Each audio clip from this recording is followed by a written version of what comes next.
The festive season is a time for family and friends.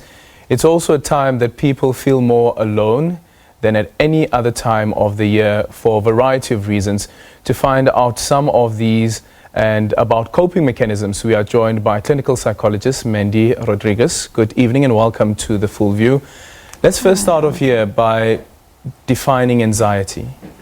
So anxiety is when you feel it's a discomfort or anxious situation where there's a certain trigger that creates a negative reaction. And that negative reaction can be physical, or it can be the way you're thinking or the way you react. Yeah.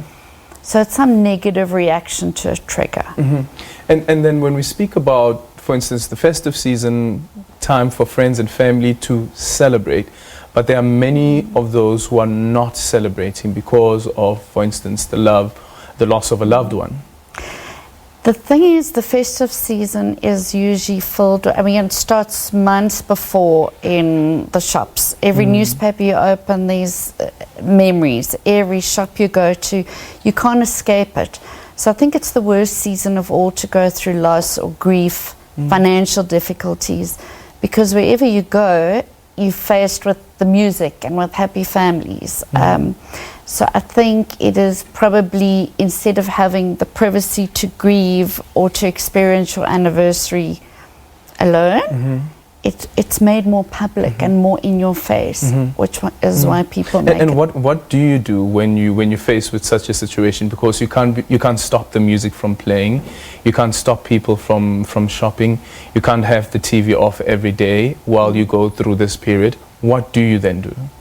Look, I think there's something very important called a gratitude diary, and I'm not saying you need to write down something positive every day at all, but most people are focusing on something they can't control, which is a death or loss of a loved one. And if they can even just do one positive act a day, and I'm talking even just smiling on the phone when you're talking to someone, commenting on the cashier's lipstick that she's wearing for that day. There's something called fake it until you make it, and you fake it until you believe it. So if you start looking at more of the things you can maybe change, like in the excerpt we saw before, it does have an impact on your mood as well. Yeah, so this would be for you. This is what I can do for myself. What about the people around me? The people who are also affected by my levels of anxiety or this moment of loneliness that I'm going through? I think people around you, the worst they can say is get over it and not acknowledge it. Okay, allow the person to be sad and allow them, if they don't want to experience the same family traditions as they did before, the mere fact that they're there, include them. It's the one time that you actually can't go and say, I'm not attending a baby shower because I've lost my child. Unfortunately, there are family traditions that we have to be around, and I think people need to acknowledge, accept, and listen. And just let the person be, don't fix it. And I think that's the big mistake we all have. Is that once the person opens up to you, has the conversation with you, you then automatically think that this means that I must respond in such a way that seems to help fix the problem. Absolutely, and all people really want is to be acknowledged. You don't need to indulge the behavior, but you need to acknowledge and to listen. And the worst is to allow someone to be alone at this time. So I think you've got to have the comfort within yourself to say, I'm comfortable enough to allow this person to speak openly about their loss, and that's going to help more, just the mere fact that you're there and you're listening, than anything else you can do. And early on you were speaking about, for instance, don't be calling people party poopers, for instance. They're going through something. Yes. Acknowledge that. Absolutely. And just listen.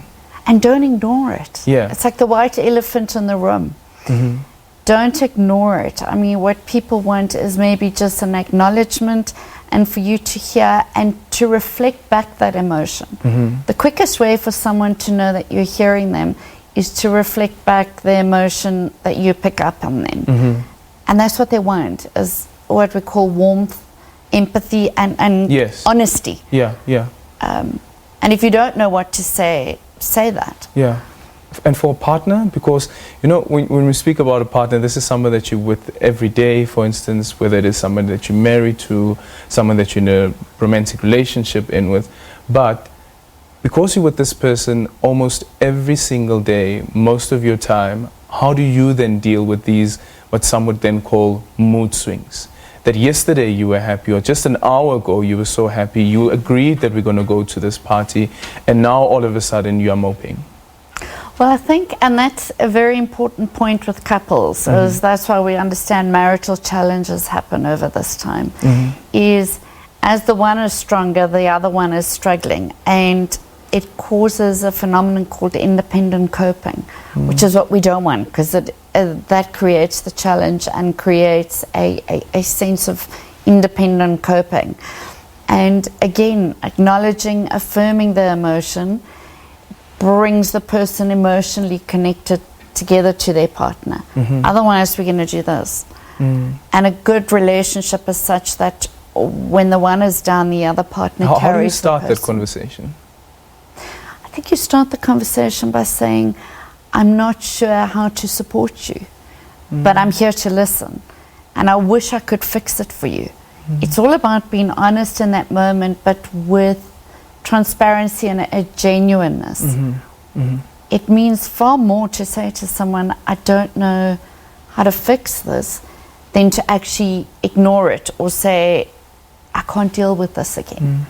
And sometimes just by hearing what somebody says, it deflects and it actually diffuses that situation in the moment.